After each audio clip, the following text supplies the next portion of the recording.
33쪽 민수기 22장 21절부터 우리 찾으셔서 한 절씩 교독하겠습니다. 민수기 22장 21절부터 35절 한 절씩 교독합니다.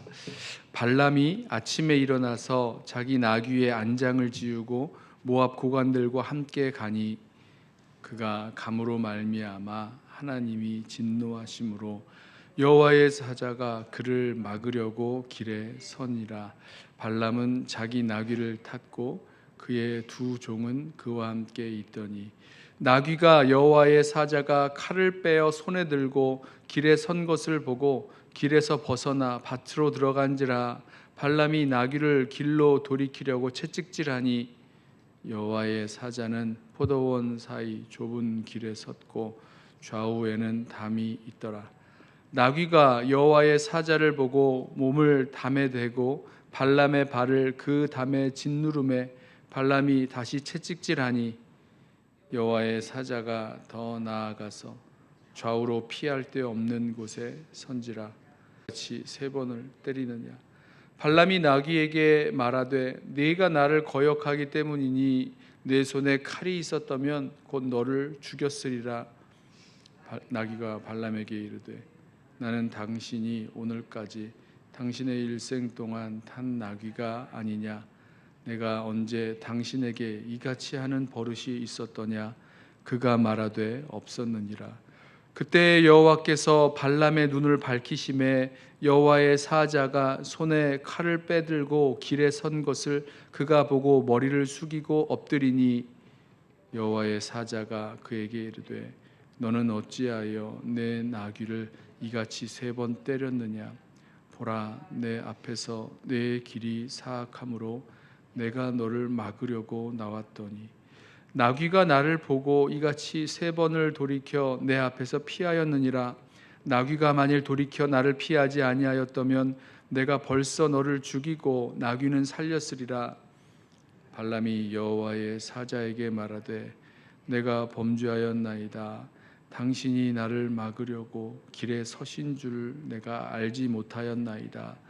당신이 이를 기뻐하지 아니하시면 나는 돌아가겠나이다. 함께 읽습니다. 여호와의 사자가 발람에게 이르되 사람들과 함께 가라. 내가 내게 이르는 말만 말할지니라. 발람이 발락의 고관들과 함께 가니라. 아멘. 모압 왕 발락이 발람에게 사신을 보내서 와서 나를 위하여 이 백성을 저주하라, 이스라엘을 저주하라 이렇게 부탁을 하였죠. 자, 그때 발람이 하나님께 묻습니다. 하나님 어떻게 해야 됩니까? 가야 됩니까? 말아야 됩니까? 라고 물었을 때 하나님 말씀하셨죠. 분명히 말씀하시기를 가지도 말고 저주하지도 말라. 그들은 복받은 백성이다 라고 분명히 말씀을 해주셨습니다. 그래서 처음에는 이 발람이 발락의 그 요청을 거절하고 사신들을 돌려보냅니다. 하지만 발락이 다시 사신을 보내서 다시 한 번 더 요청을 합니다. 무엇이든지 원하는 것을 줄 테니 와서 이 이스라엘 백성을 저주해달라라고 다시 한번 부탁을 하자. 그러면 발람이 그러면 한 번 더 하나님께 물어보겠노라 라고 하면서 그들을 기다리게 하였고, 하나님은 발람에게 그러면 가라 이렇게 말씀을 하셨습니다. 자, 그리고 나서 오늘 말씀이 이어지는데요. 다음 날 길을 갈 때에 여호와의 사자가 칼을 빼어들고 이 발람의 길을 막아 섰습니다. 이 발람을 이제 죽이겠다는 거죠. 자, 그 일 때문에 이 발람이 타고 가던 그 나귀가 그 여호와의 사자 앞으로 가지 않으려고 밭으로 가던 길을 벗어나서 밭으로 들어가기도 하고, 그러자 막 채찍질하고 이놈의 나귀가 왜 이렇게 말을 안 듣느냐면 때리죠. 그러자 나귀가 가기는 가는데 어떻게든 안 가보려고 이 좁은 그 골목길에서, 좁은 그 담장 사이에서 이 발람의 그 다리를 그 벽에다가 이렇게 누르는 짓눌리게 하는 그 일도 합니다. 발람이 화가 나서 나귀를 막 때립니다. 왜 이렇게 평소에 하지도 않는 일을 하냐면서 이제 채찍질을 했겠죠. 그러다가 나귀가 어쩔 수 없이 가긴 가는데 여호와의 사자 앞에 가게 되었을 때에 더 이상 가지 못하고 그 발 앞에 무릎을 꿇고 엎드려 버립니다. 발람이 막 화가 머리 끝까지 올라가서 자기 손에 있는 지팡이로 이 나귀를 막 내려칩니다. 몽둥이로 치는 거죠. 그랬더니 하나님께서 그 나귀의 입을 여셔서 말하게 하시기를, 내가 언제 당신을 거역한 일이 있나이까? 평생에 한 번도 거역하지 않았는데 내가 이렇게 하는 일에, 이런 의미죠. 이렇게 하는 것에 무슨 이유가 있지 않겠습니까? 이런 식으로 이 나귀가 말을 한 겁니다. 자, 그때에 하나님께서 발람의 눈을 여셔서 이 칼을 빼들고 길을 막아 서 있는 여호와의 사자를 그때서야 보게 하셨습니다. 여호와의 사자가 말하죠. 나귀가 이렇게 3번 피하지 아니하였으면 벌써 내가 너를 죽이고 이 나귀는 살렸으리라, 이렇게 전해줍니다. 그랬더니 이 발람이 내가 범죄하였노라고, 또 당신이 원하지 아니하시면 나는 돌아가겠노라고 이야기를 합니다. 자, 오늘 말씀을 보면 어떤 의미에서는 좀 우리를 혼동스럽게 만드는 사건이 벌어진 것입니다. 분명히 발람이 하나님께 물었을 때에 가서 내가 너에게 전하는 말만, 내가 하라고 하는 그 말만 하라, 그 말씀을 가지고 이 길을 갔는데, 그 길을 가는 그 시작부터 하나님의 사자가 칼을 빼어들고 이 발람을 죽이겠다고 발람의 길을 막으시는 모습을 보게 됩니다. 한 가지 분명한 것은 무엇이냐면, 이 발람이 그 길을 가는 것에 대해서 하나님께서 기뻐하시지 않으셨다는 겁니다. 22절을 보면 그가 감으로 말미암아 하나님이 진노하심으로, 하나님이 진노하셨다는 거예요. 또 32절에 보면 이렇게 말씀하시죠.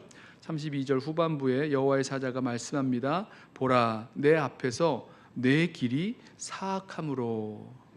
하나님 보시기에 이 발람이 가고 있는 그 길이 하나님이 보시기에 사악한 길, 하나님이 기뻐하시지 아니하는 길이었고 하나님이 진노하시는 길이었다는 거예요. 자, 분명히 하나님께서 가라고 하셨기 때문에 가는 길인 건 맞지만 그 길이 하나님 보시기에 사악한 길이요, 하나님이 원치 아니하시는 그런 진노하시는 길인 것을 분명히 말씀을 해주십니다. 자, 여기서 우리는 분별을 해야 되겠죠. 어떻게 해서 이런 일이 일어났는가? 자, 하나님께서 가장 먼저 주신 말씀을 통해서 하나님의 뜻을 분명히 알 수 있었습니다.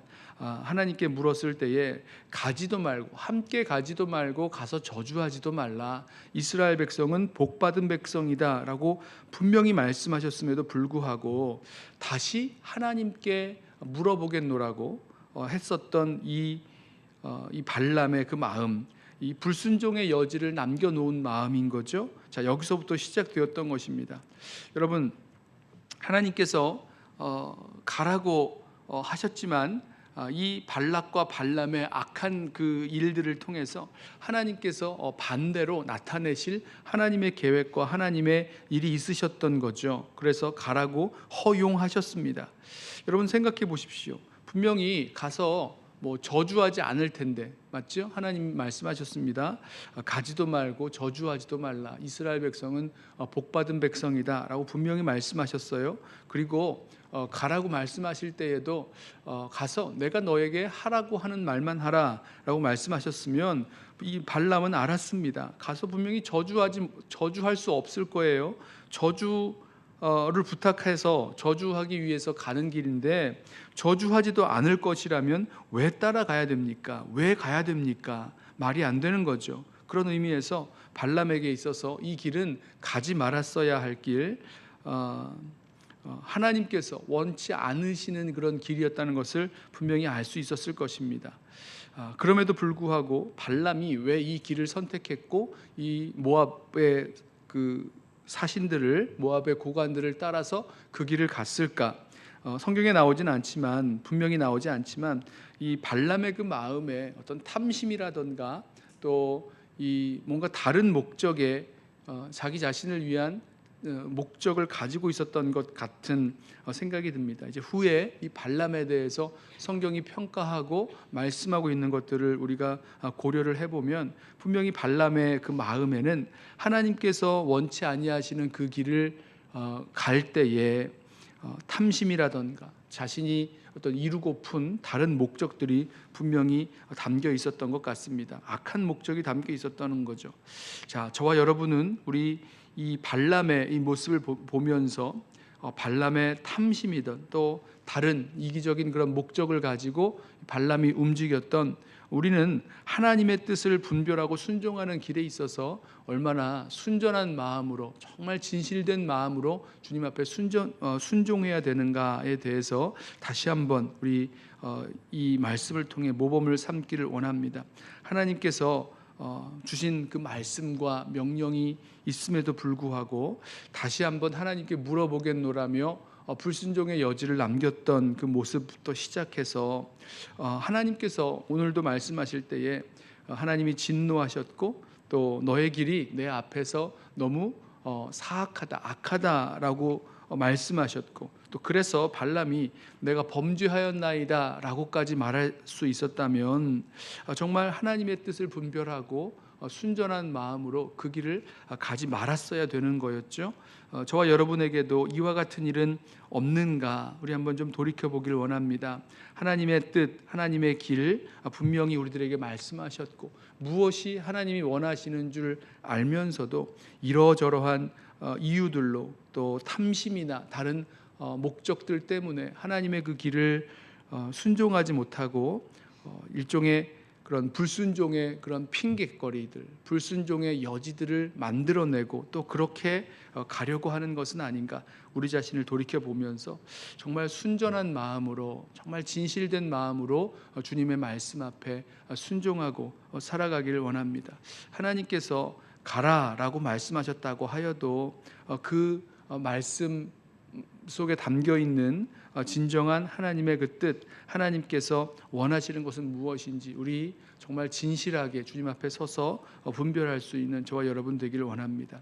여기 보면 이 발람이 얼마나 영적으로 무지했는지에 대해서 우리가 하나 알 수 있는 부분이 이 나귀가 여호와의 사자가 칼을 빼어 든 것을 보고 했던 이 모든 일에 대해서 이 발람이 전혀 인식하지 못했고 그 눈을 뜨지도 못했고 또 이 나귀가 했던 그 모든 일에 대해서 제대로 인식하지 못했던 모습을 보면서 영적인 무지와 무감각의 모습을 보게 됩니다. 하나님의 그 길에 이 하나님의 길을 걸어가야 된다고 했을 때에 나귀가 그런 얘기했었죠. 몇 절인가요? 뭐 기억이 안 나는데 내가 일평생 동안 당신에게 거역했던 일이 있느냐라고 말했던 그 나귀의 모습, 어떤 의미에서는 이 발람이 하나님께서 말씀하시는 그 말씀에 정말 이 나귀처럼 순종하고 한 번도 거역하지 아니하고 언제나 순종하는 모습으로 살아가야 됐을 것, 또 하나님께서 일하시는 것에 대해서 늘 민감하게 반응할 수 있도록 영적인 그 눈이 열려 있었어야 될 터인데 그렇지 못했던 모습 또한 보게 됩니다. 아무쪼록 오늘 이 말씀 우리 붙들고 우리 기도할 때에 우리 순전한 마음으로 정말 진실되게 하나님의 말씀, 하나님의 뜻 분별하고 우리 온전히 순종하는 저와 여러분 되게 해달라고 우리 함께 또 기도하면서 나아가기를 원합니다. 우리 기도하겠습니다. 사랑하는 주님, 주님께서 우리들 가운데 말씀하시고 주님 뜻에 순종하며 살아가야 될 우리 삶의 여정 가운데에서 하나님의 뜻 분명히 분별하고 또 순종하며 살아가도록 우리 모두를 붙드시고 인도하여 주시옵소서. 주님, 하나님께서 무엇을 원하시는지 알면서도 이런저런 이유들을 가져다가 불순종의 이유들, 불순종의 핑계들을 만들고 또 그 속에